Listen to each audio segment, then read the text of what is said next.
दोस्तों स्वागत है आपका इनसाइट नॉलेज की एक और नई वीडियो में। आज की इस वीडियो में वर्ल्ड अफेयर से जुड़ी दो बड़ी खबरों के ऊपर हम बात करने वाले हैं, जिसमें हमारी पहली खबर जापान से निकलकर सामने आ रही है और जिस चीज का डर भारतीयों को था वही स्टेप जापान भारत के खिलाफ उठा रहा है और एक बड़ा बैन भारतीय कंपनियों के ऊपर उसने जड़ा है। इसके ऊपर आगे बात करेंगे। वहीं पर हमारी दूसरी खबर अर्मीनिया से सामने आ रही है, जहां पर अर्मीनिया ने भारत के एक बड़े मित्र देश को एक बड़ा झटका दे दिया है और इस कदम के बाद भारत की फॉरेन पॉलिसी अर्मीनिया को लेकर किस तरह से रहती है, यह एक बड़ा सवाल है। तो जानेंगे इन दोनों ही खबरों के बारे में इस वीडियो में, इसीलिए वीडियो को अंत तक जरूर देखिएगा। साथ ही दोस्तों, कल मैंने आप लोगों को बताया था कि मुझे जॉन्डिस है, जिसके बाद आप लोगों के काफी सारे गुड विशेष के मैसेज आए थे, उसके लिए आप सभी का धन्यवाद। फिलहाल मेरी रिकवरी काफी अच्छे से हो रही है और उम्मीद है कि 2 दिन बाद से हमारी चारों वीडियो टाइम से आपको मिले। तो चलिए बिना समय गवाए अब शुरू करते हैं इस वीडियो को। और हाँ, अगर आप में से कोई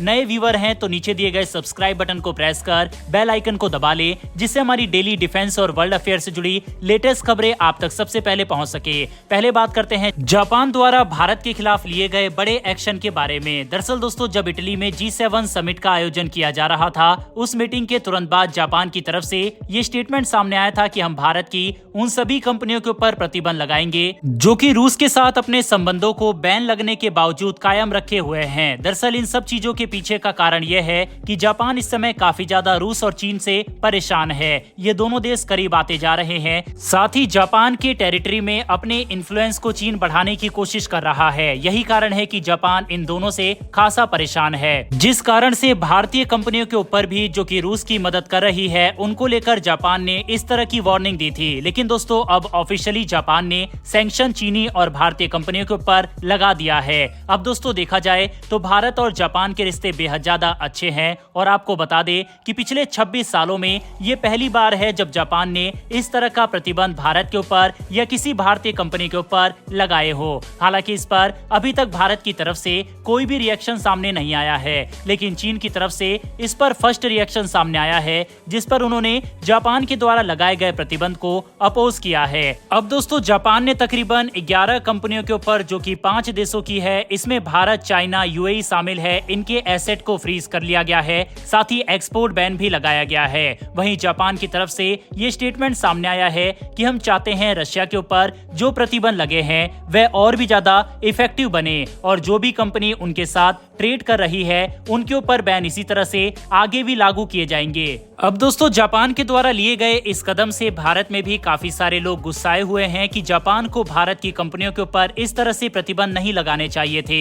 लेकिन अगर दोस्तों देखा जाए तो इस समय हर देश अपना बेनिफिट देख रहा है। जापान नहीं चाहता है कि रूस चीन के साथ अपने संबंधों को और मजबूत करके जापान के ऊपर दबाव बनाए, क्योंकि जापान की रूस और चीन दोनों से ही संबंध खराब हैं। वहीं बात करें भारत की, तो इसकी उम्मीद काफी कम है कि भारत जापान के खिलाफ कोई कड़ी प्रतिक्रिया दिखाए। हाँ, अगर कई और बड़ी कंपनियों के ऊपर प्रतिबंध जापान लगाता है तब शायद भारत की तरफ से कड़ा रुख देखने को मिले। वैसे आपके हिसाब से क्या भारत को जापान के खिलाफ कड़ी प्रतिक्रिया देनी चाहिए या नहीं, इस पर अपनी राय कमेंट बॉक्स में लिखकर बताइएगा। बहरहाल बढ़ते हमारी अगली खबर की तरफ, जो कि अर्मीनिया से निकलकर सामने आ रही है। दरअसल अर्मीनिया और अजरबैजान के युद्ध में हमने देखा है कि किस तरह से दुनिया के अधिकतर देश अजरबैजान के साइड लेते हुए नजर आए और अर्मीनिया का सहयोगी देश रूस तक इस लड़ाई में अर्मीनिया के साथ नहीं दे रहा था। उस समय एक भारत ही था जो अर्मीनिया के साथ खुलकर खड़ा था और हथियार वगैरह अर्मीनिया को सप्लाई कर रहा था। वहीं पर दूसरी तरफ भारत का मित्र देश इजराइल उस युद्ध में अजरबैजान के साथ खड़ा था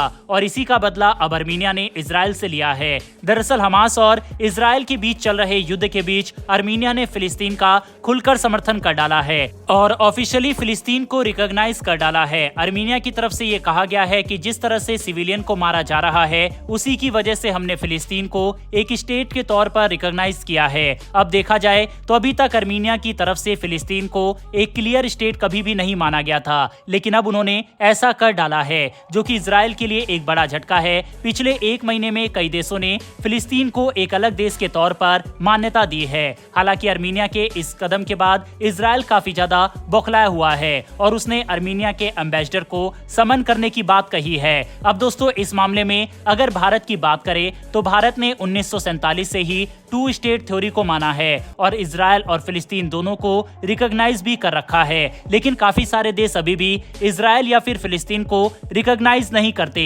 यही कारण है कि जब वे फिलिस्तीन को रिकॉग्नाइज कर रहे हैं तो इजराइल काफी ज्यादा नाराज चल रहा है। इस मामले पर आपकी क्या राय है? क्या आपको लगता है कि आर्मीनिया ने यह सही किया या नहीं? इस पर अपनी राय कमेंट बॉक्स में लिखकर जरूर बताइएगा। अगर आपने इस वीडियो को यहां तक देखा है तो वीडियो को लाइक करके हमारी आने वाली डेली ऐसी वीडियो के लिए चैनल को सब्सक्राइब कर बेल नोटिफिकेशन को जरूर दबा लें। फिर मिलेंगे ऐसी एक नई वीडियो के साथ। धन्यवाद। जय हिंद।